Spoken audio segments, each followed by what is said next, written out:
Nice to have all of you. Today we have our guest speakers are going to be Brian and Ann Witchalls.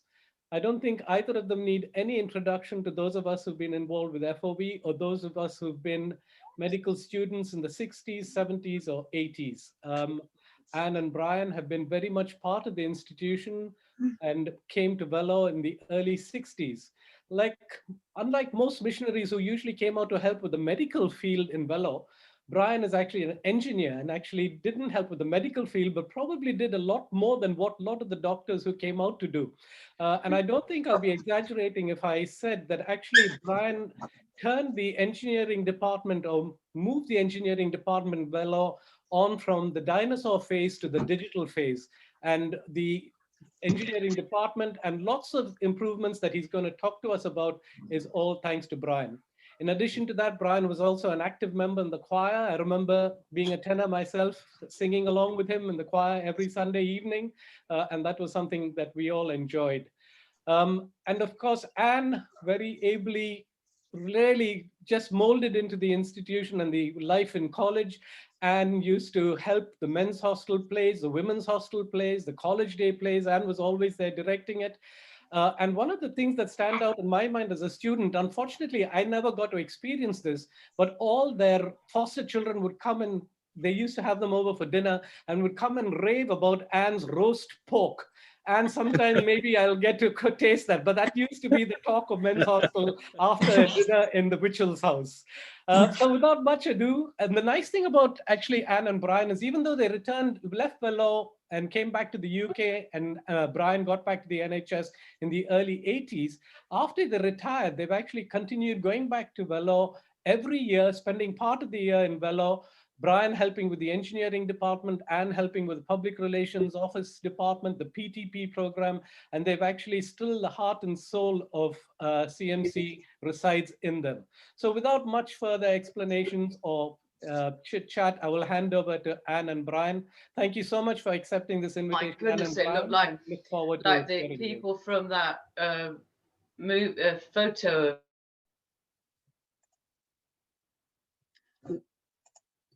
Sorry, Darlan, I just muted everybody, but you and Anne and Brian need to unmute yourselves. Right. I'm sorry, you'll find that I can't stop when I start talking, so I better start fast. We arrived in CMC in 1962. I did, and Anne came in 63, and we were married in St John's Church shortly after Anne arrived. When I first got to CMC, I was pushed into transport department, and I was there for a couple of years, and also started a bit of refrigeration work because there was nobody to look after our air conditioners. The window air conditioners were just coming in, and they would go wrong very, very frequently because of the very poor electricity supply. So that was the first period when I was there, and then our son was born there in 1962. 65. Sorry, he was born in CMC, just above the General Superintendent's office. Then we were there for another year or so, and then we were at home in England. And our other son was born in UK. So he's a Wiltshire lad, and Nigel is a Tamil speaker. When Anne arrived, we started to jointly learn Tamil with Ardi, who was a Tamil teacher. And so then I started getting involved in other different things. When I first came back from England, I got into the equipment maintenance department. That was just started to be developed, and I started the air conditioning and refrigeration section in that department. And then moving on from there, by the time we came back from England, the Williams building had appeared while I was away during that 1 year in 1966, and then also at the same time, the auditorium, the Scudder Auditorium was built. Now, before the Scudder Auditorium was built, the procession for the graduates was in the sunken garden, going towards the college buildings, and there was an assembly hall in the college buildings, and those celebrations went on there. We know it today as what goes on in the auditorium, where the procession is in the garden of the auditorium. So that's changed, and many other things have changed. The whole of India has changed. Nobody uses push bikes unless they're a pauper. Now everybody is on motorized two-wheelers or cars. The traffic has changed. The transport department has become much bigger. They have about 20 or 30 buses now. They have trips going from the hospital all over the place, and the number of buses has expanded with the expanding population of the college and hospital. Now, one of the things that's happened to the college and hospital is that the services have had to grow along with the college, with the hospital and college.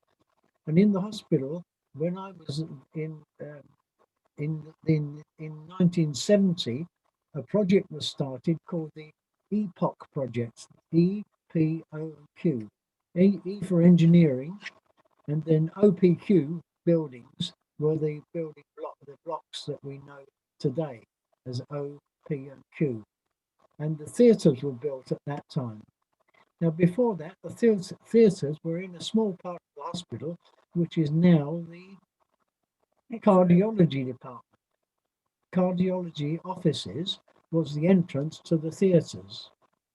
So that's changed also. I think we should say actually that the hospital was given a very large grant by the German government, which enabled the OPQ block to be built. Carry on, Brian. Then,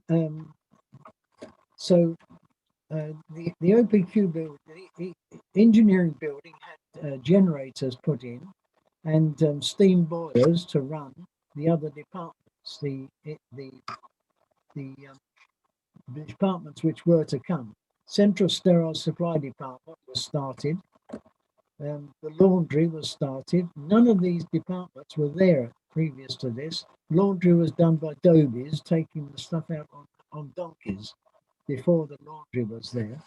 And then, can't read my own writing, the kitchen, which had been in a thatched lean-to sort of place in the 60s, was built up and put into the O block subsequently, and that was a steam operated kitchen. CSSD had modern autoclaves, high-speed autoclaves, and all this equipment came with minimal instructions, and I had to get people from outside to help, and we formed a small team of installing engineers, and we installed all this equipment which I've mentioned, so that all that was going on. The steam boilers had to be put in, and all the steam pipes had to be put in that you see running down the corridors now. 1970 came and went, and these departments started to grow, the buildings started to grow, and then by the time we went home from 1972 to 74 for a 2-year period. And in 1974, the end of that was just before the big strike came, which many of you will remember. That strike was all about the government getting involved. It was very complicated. The Chief Minister, Karunanidhi, wanted his finger in the pie. And eventually, Indira Gandhi sent the Armed Reserve Police, and it was all very troubled period. It was the period between 1972, when John Webb was the director, and 1974, by which time LBM had taken over as the director. And so when just the subsequent year, 1976, I was asked to get involved in administration, help in administration, and I became the Deputy General Superintendent for engineering. But that meant signing on behalf of the General Superintendent just about every bit of paper that came through that he didn't really need to see. Things like all the purchase office stuff had to be vetted by the General Superintendent's office. And so I was signing much of that stuff. There were many small groups meeting concerning installation and allocation of telephones, housing, the housing committee, college maintenance I was responsible for, and the general superintendents at that time were Dr. Mohan Rao in 1976, I think, and then Dr. Sundar Rao later. Eventually taken over by Mr. H.D. Moses, who is Prabhakar Moses' father. He died many years ago now, but he came at that time. So 1983, our sons were getting older. They were up to the age of 14, and 16 and 18. And so they needed a home base in England. And we came home, and I worked for 15 years nearly in the Swindon Health Authority as a design engineer, doing small projects up to £100,000 value. And so that gave me some experience and some training in medical gases, among other things, which was very useful subsequently. And so we were there until I retired in 1999. And after that, we decided, I'd always looked forward to the opportunity to offer to come back to CMC. And so we started to come 5 months each year.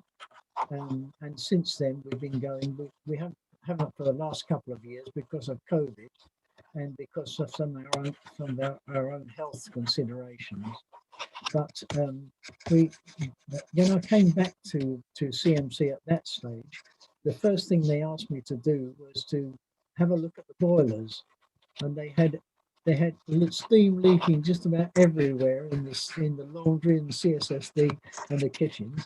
There was more steam leaking than there was being used, and so it was a golden opportunity for me to go through this and relatively easily to cut the fuel bill, the fuel oil bill for the boilers. Went down from 5 lorry loads a week to 5 lorry loads a month down to 3 lorry loads a month. So it's a big quantity of oil that's used. This is heat for the laundry and CSSD. Yes, so at this stage, the other thing that I got involved in at that stage was in medical gases, because there were various problems with medical gases. The medical gases pressures were not very good. The vacuum values were very poor.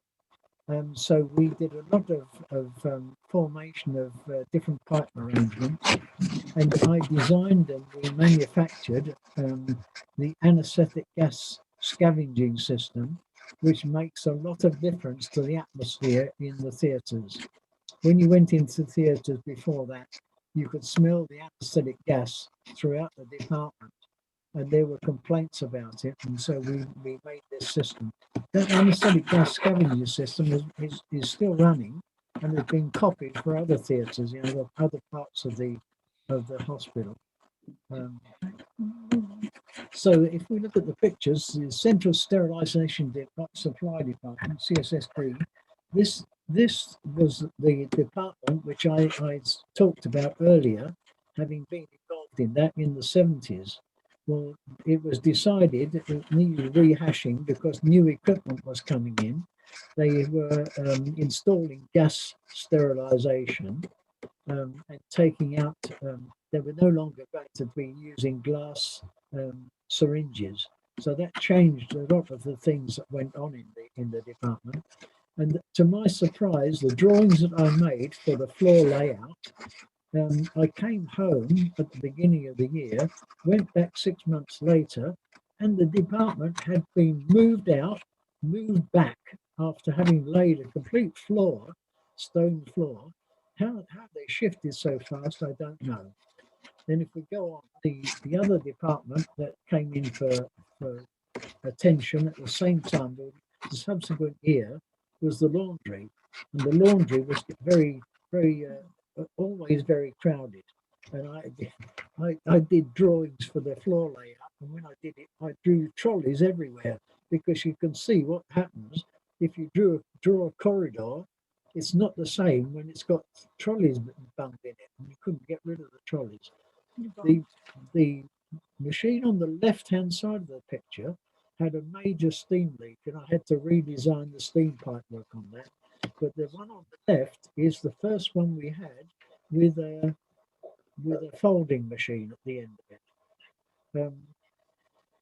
But some of the old laundry practices, the next picture shows the way in which the drying is still done in rather the same way as it was when the laundry was first built.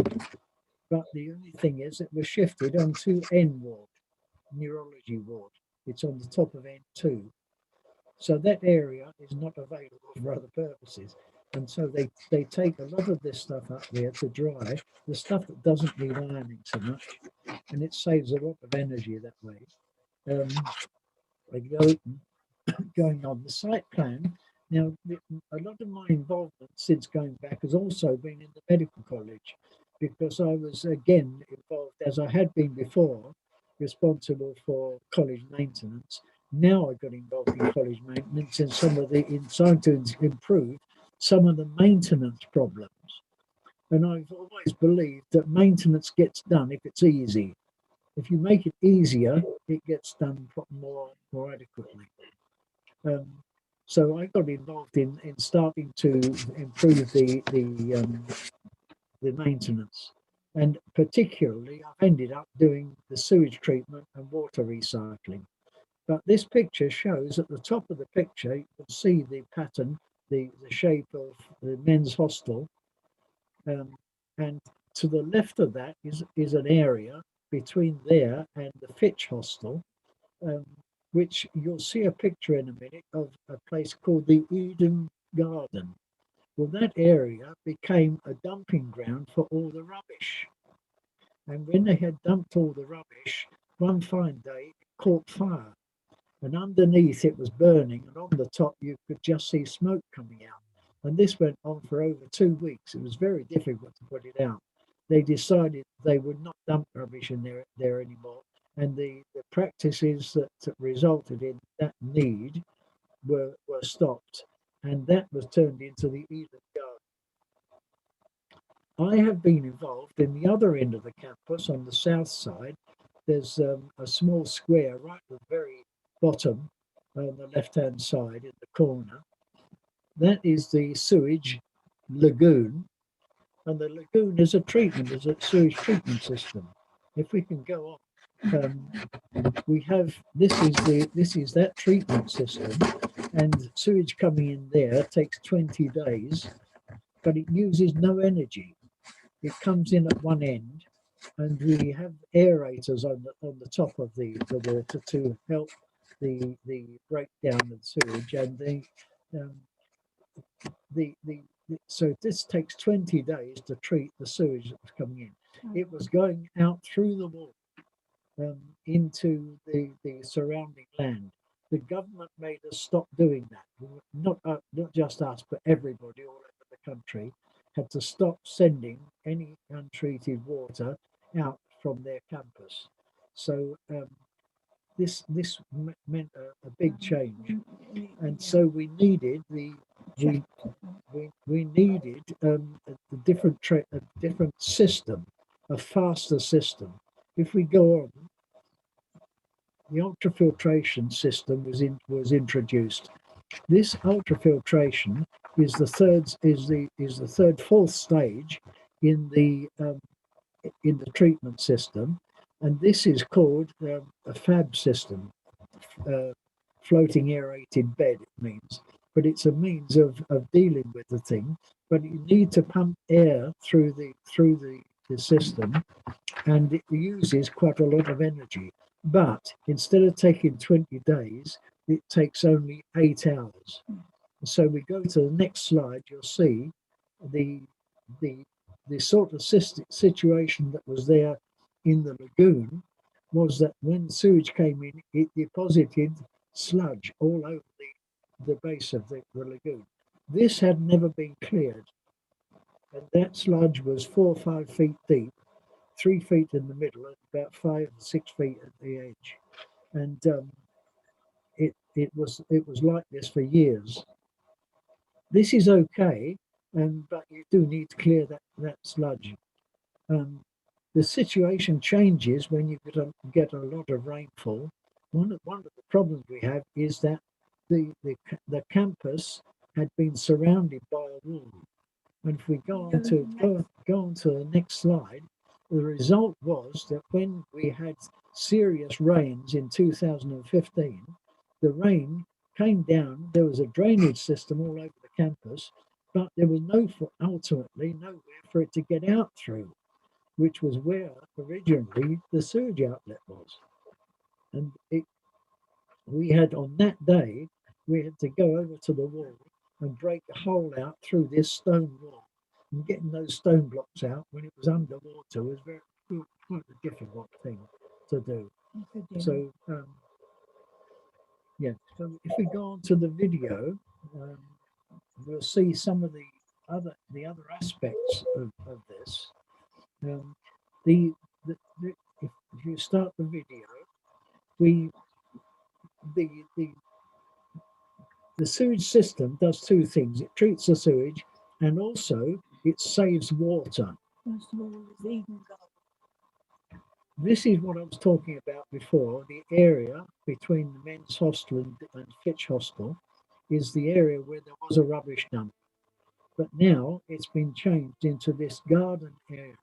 And you can see the outlook from men's hostel is no longer onto the rubbish dump, but it's onto this garden. So that's quite a big change.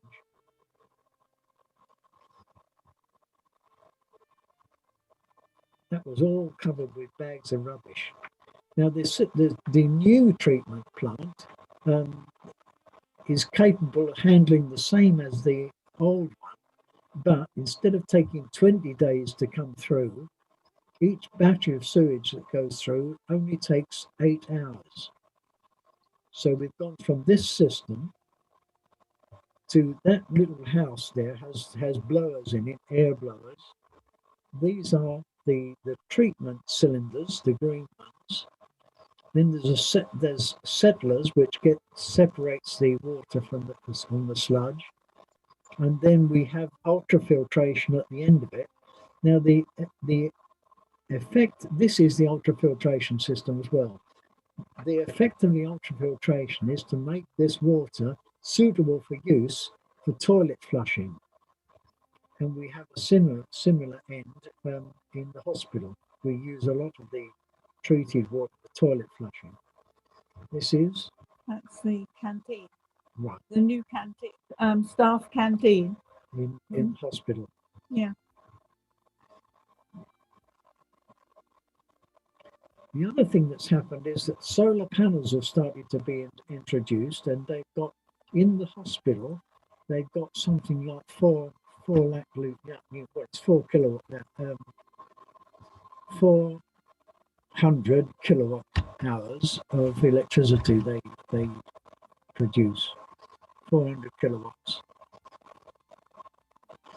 And that is fed into the electrical system in the same way as is done in this country. It's fed into there, and they are paid 6 rupees per unit. Some of them on the top of Elwood, that's near the front of the hospital.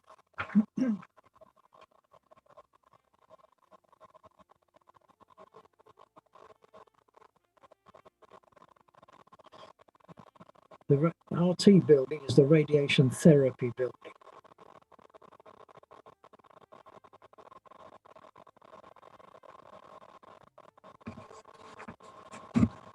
I think we can stop the last bit of this.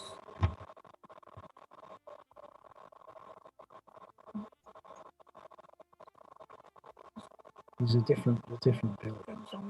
So this is 400 kilowatt hours, and the ones in what's the other? I can never remember the name of the other campus. The new campus, they've got Kanikapuram. They've got 1,000 kilowatts there instead of this 400.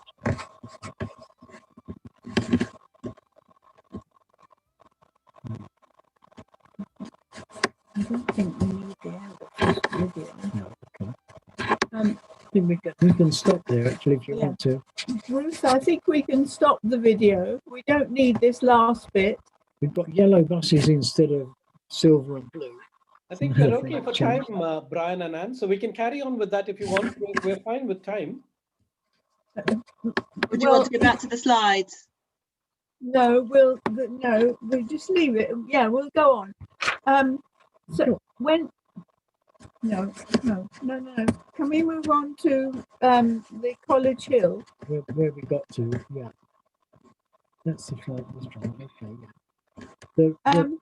When we first went to CMC, it was absolutely barren, and the view from College Hill was the slide up the top left. It was just, there were no trees, it was just bare earth, and you could see for miles across it. But by the time we arrived, but by 1970 or 80, the next slide please, Ruth, this was what that area looked like. The college is now sitting in a little forest. And this was down to the inspirational work of Dr. Jacob John and Dr. Ernest Fritchie, who planted literally thousands of trees, both at the Medical College and also at Karagiri. And the Forestry Commission took it up and began planting trees. And they actually changed the climate of Vellore, of the college, well, the whole of Vellore.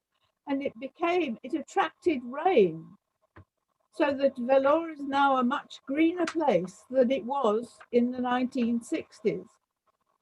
Tamil Nadu has changed all over there. Tamil Nadu, Kanigapur. No. Carry on. But next slide, please. But I've put this slide in because we used to stay in this end room in the big bungalow annex. And I put it in because it's the room which Dr. Ida Scudder used to come to after she retired and went up to Cody. When she came down, this was her room, this end room. And there's a ramp out the back for her wheelchair. It's a real privilege to stay there. On Republic Day, they have a fun run when they raise money for various good causes. And here you can see Sushil John in the front, Jacob John's son, who is a doctor there. And Joe, you're behind. Joe Fleming.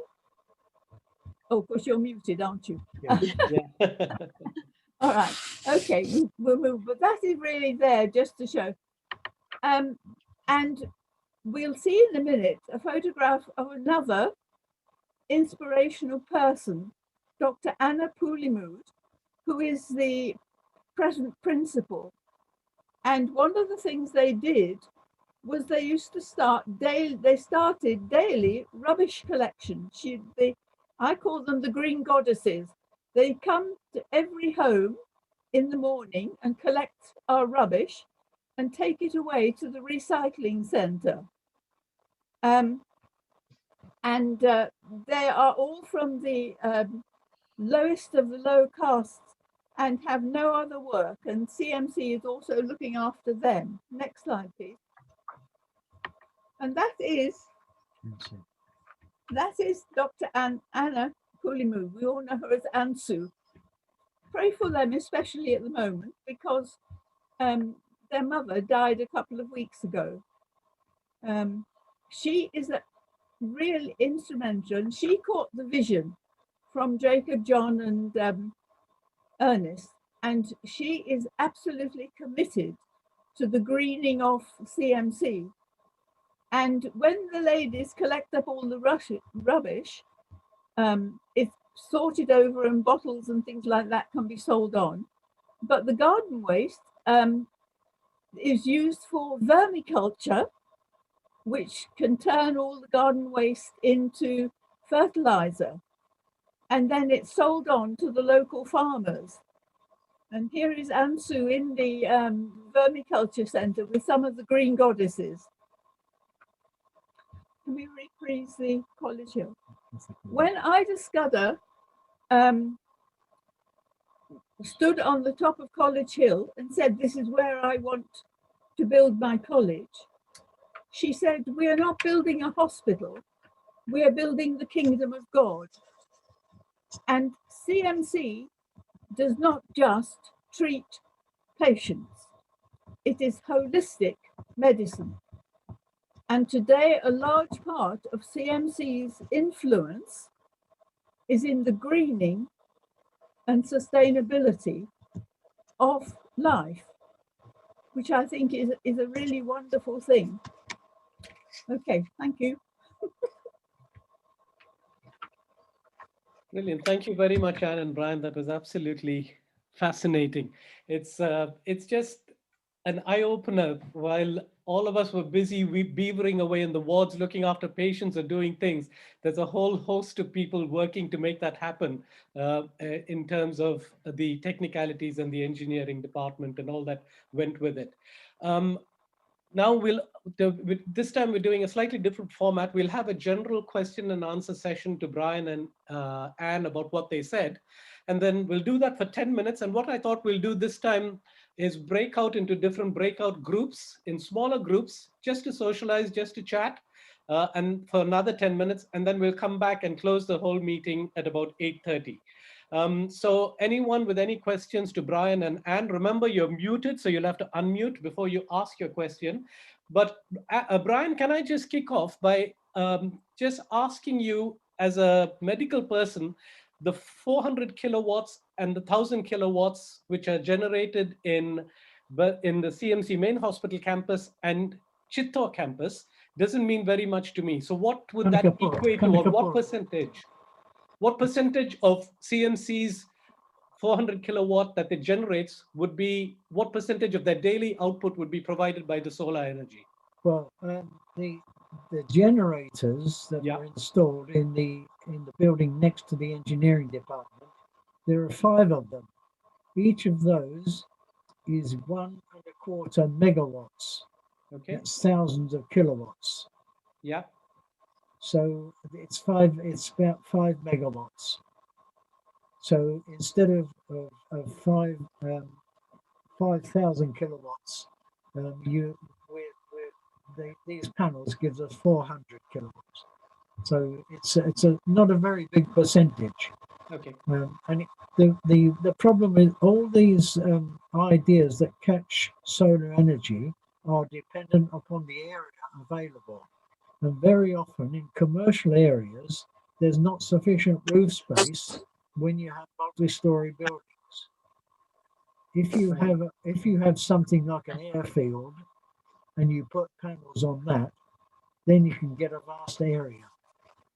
But if you've got a factory with all floors and no roof space worth mentioning, you can't do it. CMC has done very well to get that sort of output. And especially at Kanikapuram, it's a significant input. It will be sort of like 10% or 20% of their consumption. They sell electricity to the electricity board at 6 pence per 6 rupees per kilowatt. They are collecting money from the electricity board. And any power that they buy, they're paying 5 pence. So they're making a profit. 5 rupees, sorry. Yeah.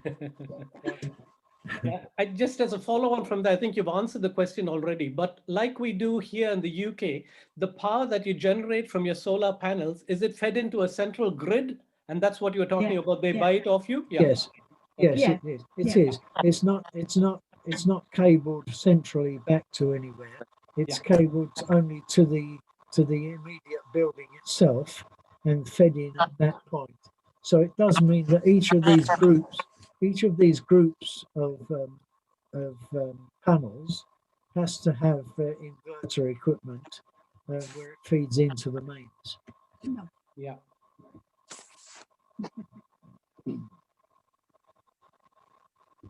Anyone else? Something I didn't mention is that the sewage treatment and water recycling saves us something like 30% of our water intake.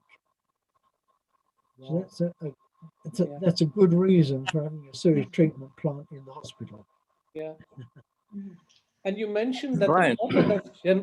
you mentioned that the water that's generated from the sewage treatment plant is used for flushing toilets. Can it be used for the garden and for? Oh yeah. Yeah. I Okay. mean, see, with the sewage treatment plant, it does this one thing is it treats sewage, but the effluent, you've got a problem of getting rid of it. If we can turn that into suitable water, it can go on the gardens. So from our point of view, as running that department, this is part of our disposal system. So it causes problems for us when the gardeners don't come in for some reason because it's Pongal and we can't get rid of the water anymore. I have a question for Anne.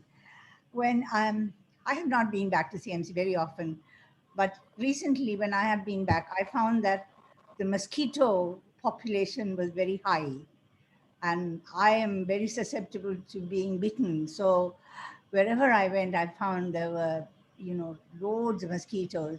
And I would suspect that it is because it is so green now, because I don't remember it being like that when I was a student.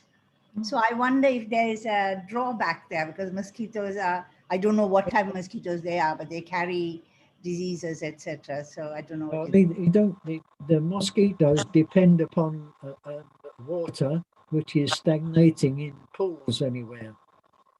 If you don't allow water to stand around in buckets or pools or tanks of any sort, if you don't make that sort of thing available to mosquitoes, you don't get an increase in the mosquitoes. That's where they breed. So that's the key, is to avoid all that sort of thing. It's always been a problem. But sewage doesn't. The sewage plant, mosquitoes won't breed in that because there's no air. There's not enough air for them. Brian, this is Leah here. Can I ask you what took you to Vellore in 1962? Oh, yeah, we were sent there. No, Leah, that in itself will take a whole meeting. we were sent there by the Church Missionary Society. We asked them, is there anywhere where you can use my background, my type of work? And they didn't know at the time. And it was about 6 weeks later, they got requests from Vellore and from Ludhiana. So we went to CMS and said to them, we don't know anything about Ludhiana or Vellore. You better send us where you think we should go. So they said, well, the greater need is in Vellore. We go to there. And that's why we've been there ever since. Brian, I got one question for you.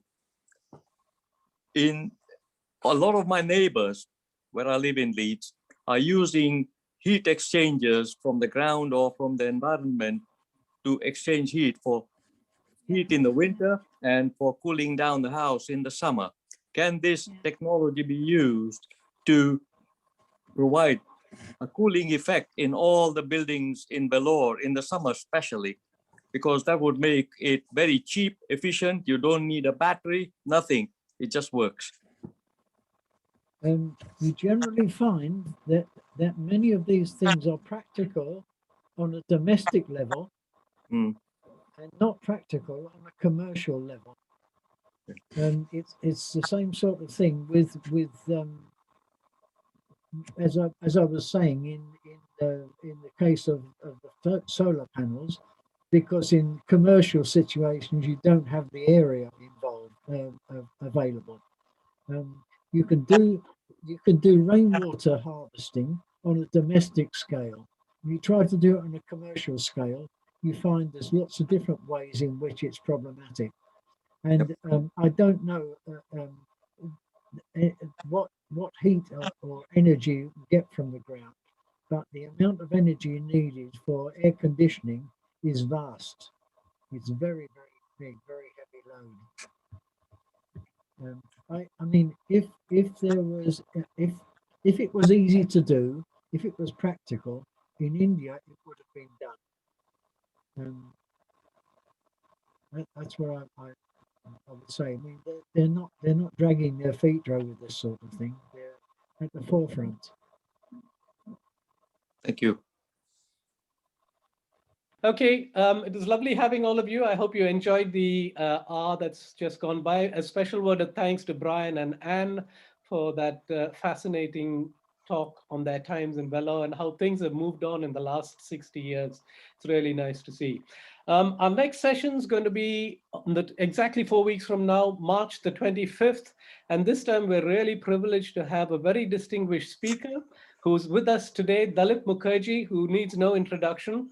Dalip is the one who sort of conceptualized RUSA. FOV UK has been very involved with RUSA, with the VRCT, and we've still, one of our big links is with RUSA, and people regularly from FOV UK and VRCT go and visit RUSA, and we've got lots of projects going on. But it's going to be really nice to hear how this whole program started in 1977, the pioneer, the one who conceptualized and brought the whole thing into being. Thank you, Dalip, for agreeing to talk to us, and we really look forward to hearing what you have to say and how it all went. So with that, Ruth, is there anything further to say? If not, we hope to see a lot of you who can make it in a month's time, March the 25th, the last Thursday of the month at 7:30 in the evening. Yeah, I'd only just add that. Yeah, add my thanks. Can I just add my thanks to Brian and Anne? We're really grateful that you came and spoke to us today. Thank you for the time you put into preparing that. And also to everyone to say, if you have any feedback for us, this was the first time we tried the breakout groups, please do. You can put it in the chat or message us privately if you'd prefer. Let us know what you thought of it for next time. Thank you. Thank you all for coming. Thank you all very much.